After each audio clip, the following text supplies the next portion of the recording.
The screech of motorcycle tires against asphalt shattered the peaceful afternoon at Central Park, followed by the heart-wrenching sobs of a 6-year-old girl clutching at empty air where her beloved teddy bear had been just moments before. Marcus Blackwood, CEO of Blackwood Industries and one of New York's most ruthless business titans, had witnessed a lot of cruelty in his 42 years, but nothing had prepared him for the raw desperation in those tiny brown eyes as she watched her precious companion disappear into the hands of a leather-clad biker who thought terrorizing a child would make for good entertainment. If this story moves you, please take a moment to like this video, share it with someone who needs to hear it today, comment below with your thoughts, and don't forget to subscribe to Trillionaire in Love for more inspiring stories that will touch your heart. Marcus had been walking through the park, seeking a rare moment of solitude away from boardroom battles and corporate warfare, when the scene unfolded before him like a nightmare in broad daylight. The little girl, dressed in a faded yellow sundress with tiny daisies embroidered along the hem, had been sitting alone on a bench, having what appeared to be a tea party with a worn brown teddy bear.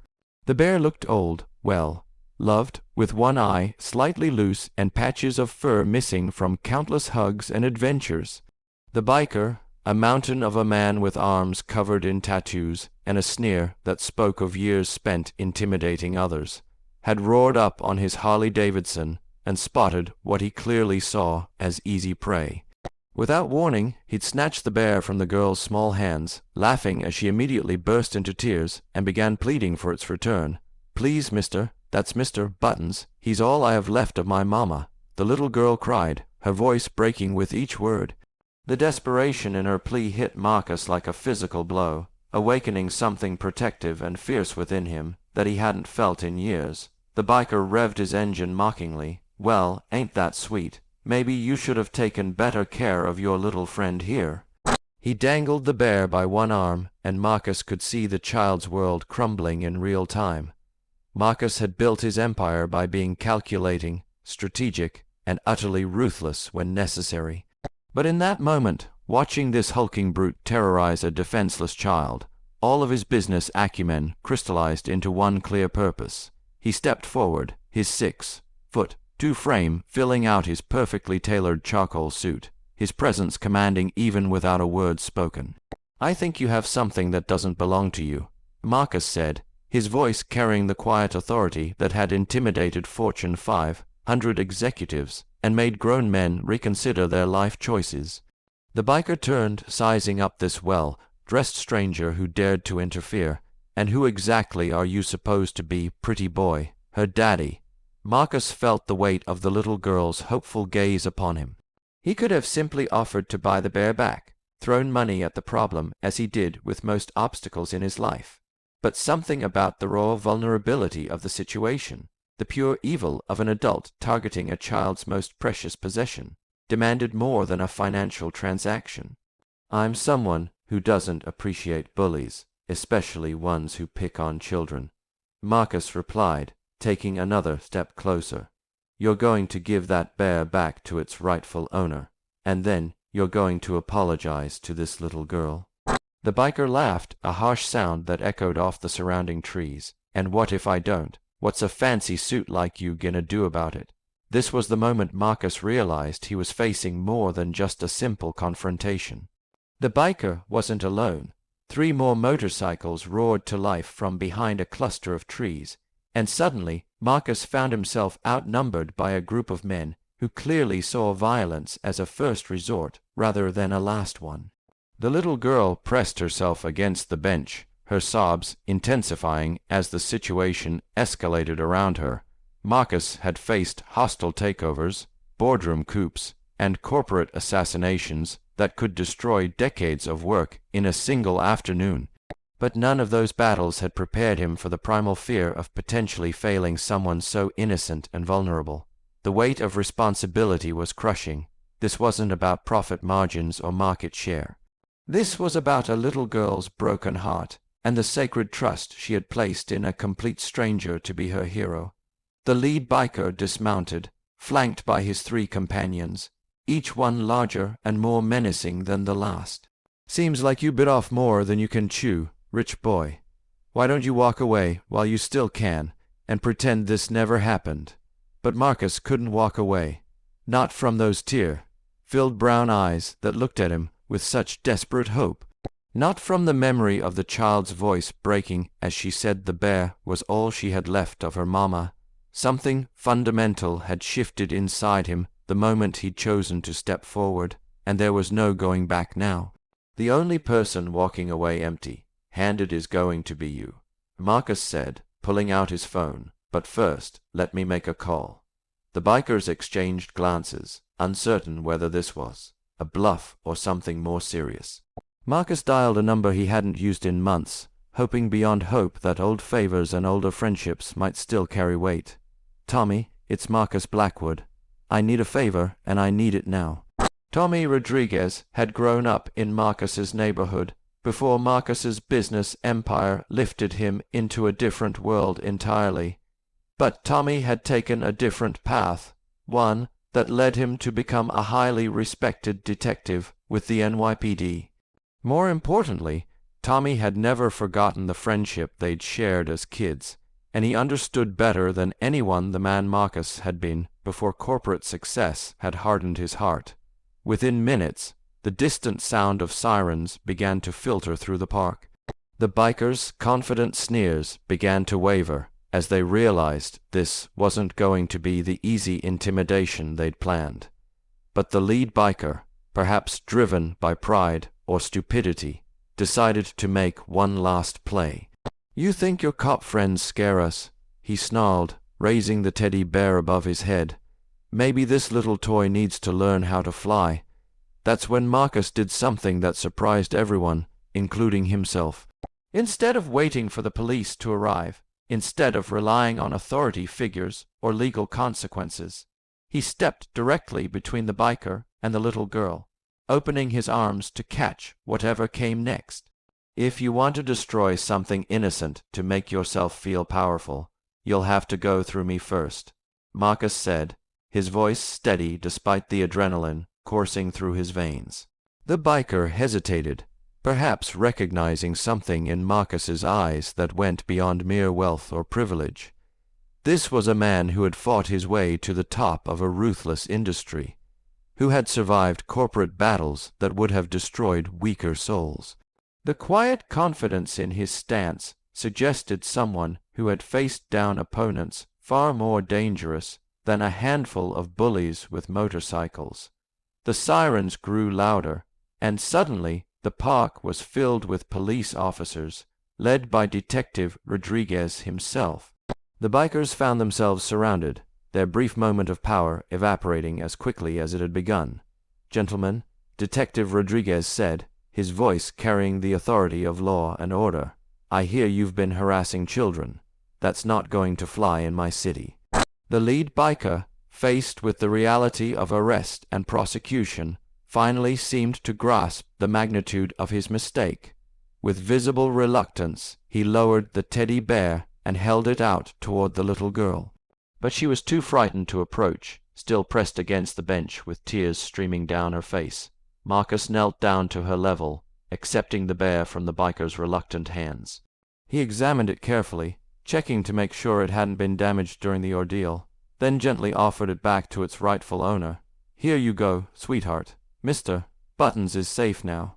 The little girl's face transformed as she clutched her beloved bear to her chest, her tears shifting from despair to relief.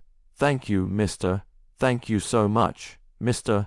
Buttons was scared, but he knew someone would save him. As the police led the bikers away, Marcus found himself still kneeling in the dirt of Central Park, his expensive suit forgotten, completely absorbed in the simple joy radiating from this child who had her world restored. It was then that he realized he didn't even know her name or how she had come to be alone in the park with only a teddy bear for company. "I'm Marcus," he said gently. "What's your name?" "I'm Emma," she replied, her voice still shaky but growing stronger. "And this is Mr. Buttons. He belonged to my mama before she went to heaven. Daddy says I can't take him to school anymore because the other kids might be mean to him. but he gets lonely when I'm gone all day." The pieces of Emma's story began to fall into place, painting a picture of a little girl navigating loss and loneliness with only a threadbare teddy bear as her anchor to happier times. Marcus felt something crack open inside his chest, a warmth and tenderness that had been buried under years of corporate callousness and competitive ruthlessness. "Where is your daddy now, Emma?" Marcus asked, looking around the park with growing concern. "He's at work. He works a lot because Mama's medicine cost so much money before she went to heaven, and now he has to pay for the house and food and everything all by himself. Mrs. Patterson from next door watches me sometimes, but she fell asleep on the couch, so I came to the park to have tea with Mr. Buttons." The full weight of Emma's situation hit Marcus like a physical blow. This wasn't just a child who had been bullied. This was a little girl bearing burdens far too heavy for her small shoulders, trying to find comfort in a world that seemed determined to take away everything she held dear. Marcus made a decision that would change both their lives forever.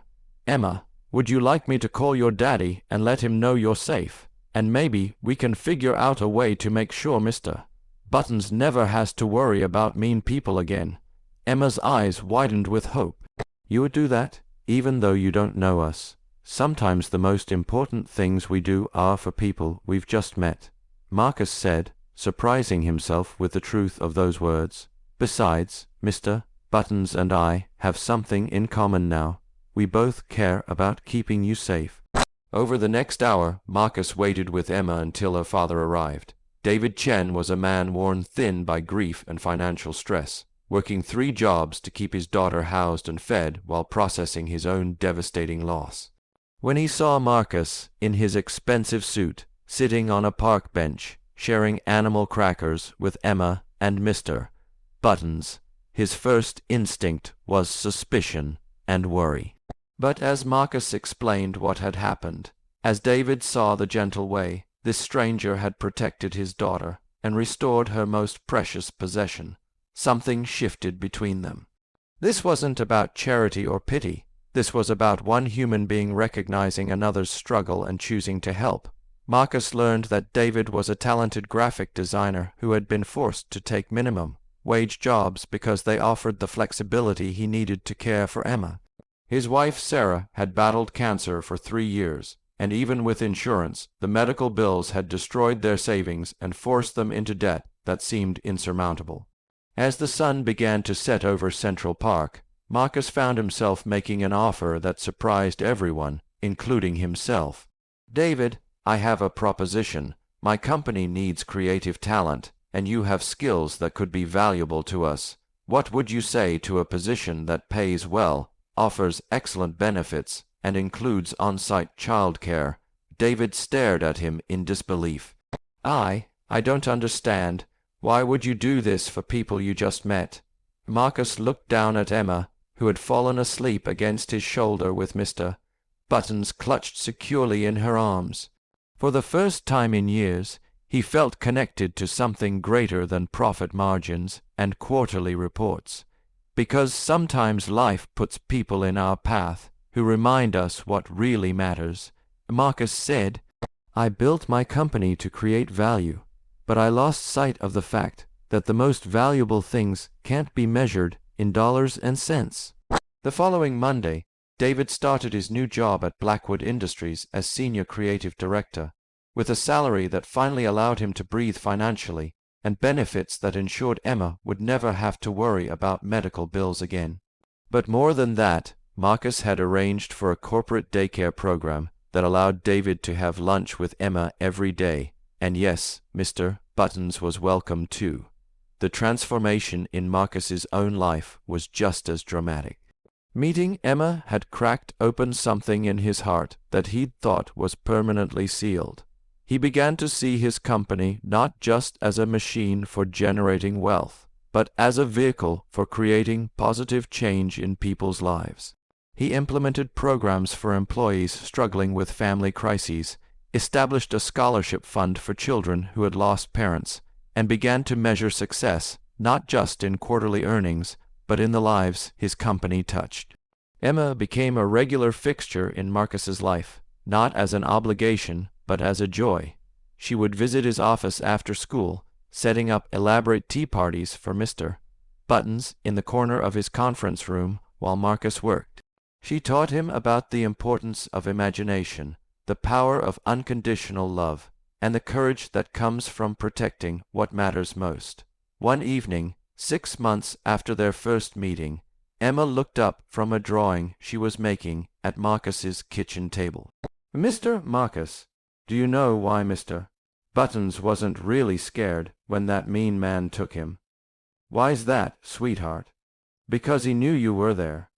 He could tell you were the kind of person who doesn't let bad things happen to people who can't protect themselves. Just like my mama used to be."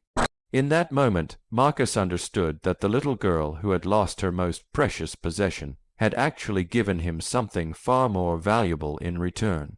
She had shown him that true strength wasn't about dominating others or accumulating wealth. It was about standing up for those who couldn't stand up for themselves, about choosing compassion over convenience, about remembering that every person you meet is carrying struggles you know nothing about. The mean biker who had thought he was stealing a toy had actually set in motion a chain of events that restored Marcus's faith in humanity and gave him a purpose beyond his corporate empire. Emma's courage in trusting a stranger to help her had created ripples of kindness that extended far beyond that frightening afternoon in Central Park. As Marcus tucked Emma into the guest room that had become hers during weekend visits, with Mr. Buttons safely secured in her arms, he reflected on how dramatically his life had changed. He had started that day as a millionaire CEO, focused solely on business success.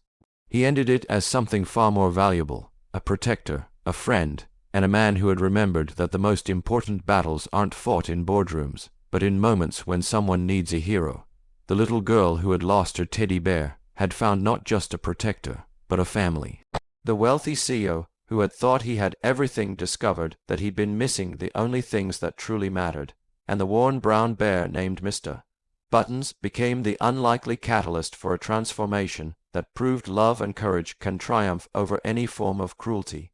If this story touched your heart and reminded you that we all have the power to be someone's hero, please show your support by liking this video, sharing it with someone who might need to hear this message, leaving a comment about a time when someone stood up for you, or when you stood up for someone else. And don't forget to subscribe to Trillionaire in Love for more stories that celebrate the power of human kindness and the extraordinary things that happen when we choose love over indifference. Your support helps us continue sharing these important messages with the world.